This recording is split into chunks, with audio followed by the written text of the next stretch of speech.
जी, आज हम मौजूद है डेरा गाजी खान लारी अड्डा पे। तो यहाँ पर आपको मेरे अकब में एक खंभा नज़र आ रहा है जिस पे इतनी ज़्यादा तारें लटकी हुई और इतनी ज़्यादा जो बिजली के मीटर्स हैं वो लगे हुए हैं, जिसकी वजह से जब भी यहाँ पर बारिश आती है तो उसकी वजह से यहाँ पर जो है वो शॉर्ट सर्किट होते हैं, जिसकी वजह से यहाँ पर गुजरने वाले लोगों को करंट लगने का भी बहुत ज़्यादा खदशा होता है। तो यहाँ पर जो शहरी हैं उन्होंने वापडा वालों से भी कई बार बात की है, तो वापडा वालों ने इस पर कोई खास रिस्पॉन्स नहीं दिया।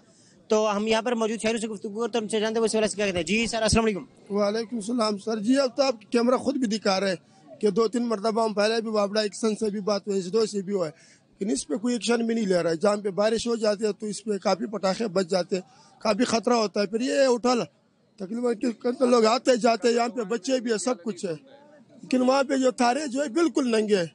लेकिन किसी को ये बोलता है इस पे तो कोई एक्शन भी नहीं लेता है, ना कोई बात सुनता है इसके अंदर। तो हालांकि इससे हमारे दरख्वास्त है वापडा से, तो इसके ऊपर कुछ कर ले, या इसको तारे के ऊपर कर दो या तंबे को यहाँ से हटा ले, कुछ कर ले इसके ऊपर। जी, जैसा कि आपने सुना, तो इनका कहना था कि हमने वापडा वालों से भी 2 से 3 मरतबा बात की है एक्सीडेंट से, और हमने उनको एप्लीकेशन भी दी है, लेकिन उन्होंने इस पर कोई जो है रद्द-ए-अमल अपना जाहिर नहीं किया। सिर्फ एक बार उन्होंने अपने बंदे जो हैं वो भेजे हैं वापडा के एहलकार, उन्होंने आके तारों को सिर्फ थोड़ा सा वाइंड किया और फिर वो वापस चले गए।